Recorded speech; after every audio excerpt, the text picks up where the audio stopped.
1,000-Pound Sisters is bringing home the bacon. Maybe it should be more like eating the bacon? Not sure they're bringing home any bacon. Why is everything so much better with bacon? Welcome back to Tea with Trishy. The episode starts with Tammy expressing how happy she is being married to Caleb now for 3 months. But for safety reasons, they're not allowed to sleep in the same bed. It made me question the safety reasons. Help me out here. Does anyone know? Be careful out there. Is it the fear that one will roll over and squish the other by accident? I know that's why I never slept with my babies in the bed. Didn't want to squish them, but does anyone know what the safety issue could be? Because of these safety reasons, they have to sleep in separate beds, and to Tammy, it's feeling like it's just a roomie situation.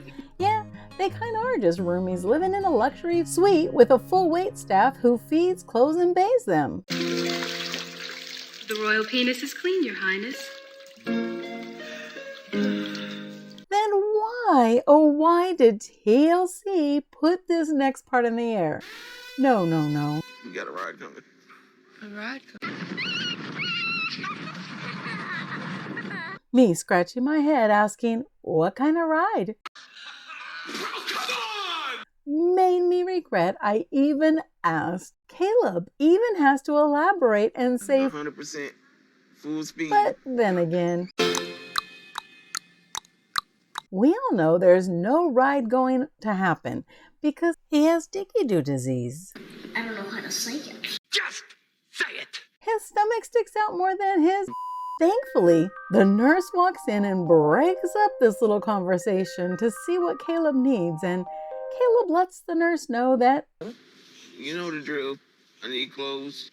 proof there is no full steam of anything going on here. Tammy is saddened by them being newlyweds and in this facility because they have no privacy. But come on, Tammy, how could you have privacy when you are fully dependent on others to do everything for you? It seems Tammy didn't think this out fully. But then making a step in the right direction, Tammy and Caleb prepare to go work out, and Tammy shares that she's lost 300 pounds in 15 months, the equivalent of losing a gorilla off your back, and is down to 430 pounds. That's just amazing. You go, girl. Tammy was able to get her trach removed, which makes her feel so good. She's a Leo the lion and a true fighter. With Tammy's trach being removed, she's now going to be able to go home, and she's looking forward to being able to do her own things. Get her clothes and cook and clean for herself and Caleb if he is ever released. Well, Caleb's not well enough to get his trach out, and Tammy will have to leave Caleb behind. Caleb shares that he... And I want you to know I would never in a million years ask you to stay. I'm leaving.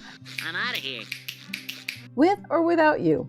Peace out, bitches. Okay, maybe she wasn't that harsh, but she did say she was leaving with or without him. Then we see Amy and her husband Michael take Gage and Glenn to get family photos, and Amy's running around chasing her little boys, and Michael's just sitting there clueless. Then Glenn was chewing on the bottom of Amy's shoe. Oh, when Amy was sitting on the floor next to Michael, and they were talking about how she feels so very overwhelmed now that Tammy's going to be coming home, and that is just one more thing on Amy's plate, and she says she's not. I won't make it.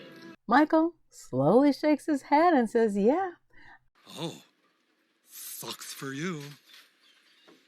Still clueless that maybe, just maybe, he should lend a helping hand to something more than his video games.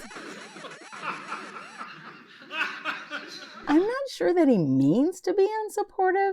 It's more like he's just slow and doesn't get it. It's not his fault. Chris and his wife Brittany head to Ohio to pick up Tammy for her big release day, and Tammy gets released from rehab, but Caleb, of course, did not. It was a very touching moment seeing them say goodbye, and Caleb wrote Tammy a sweet poem about sunflowers because Tammy does love sunflowers, and Caleb mentioned Last time that I hold my wife's hand, that I'll kiss her. which is haunting. No, he passed while still in rehab. They kiss goodbye and Tammy pokes her finger in his forehead. Not sure why this was, like that beam me up a poke, or was it peace out bitches poke? I don't get the poke in the forehead. As Tammy left the facility, she was very positive and she didn't yell at Chris as he helped her get into the car and sit in a normal seat. Tammy has not sat in a regular car seat in 15 years, which we have seen over the years all her mishaps sliding around in the open area in the back of the van. She was so thankful and excited to be in an actual seat. Seems that Tammy's demeanor has changed. She doesn't seem like her normal angry self. Looks like losing 300 pounds, she lost the evil, angry Tammy with it. As soon as they get in the car, Brittany looks panicked because Chris has put the snacks all the way in the back where she cannot reach them.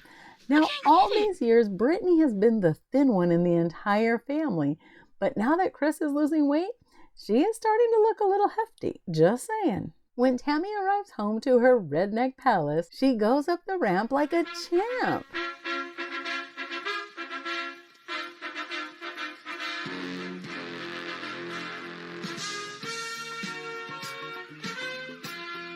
As soon as they are all inside, Gage is pushing her walker around, ramming it into her and knocking down her oxygen tank, all while Glenn is pulling out her oxygen tubes. Flash to Michael, who's He's just sitting there looking like boo-boo. never noticing that maybe he should pick up Gage.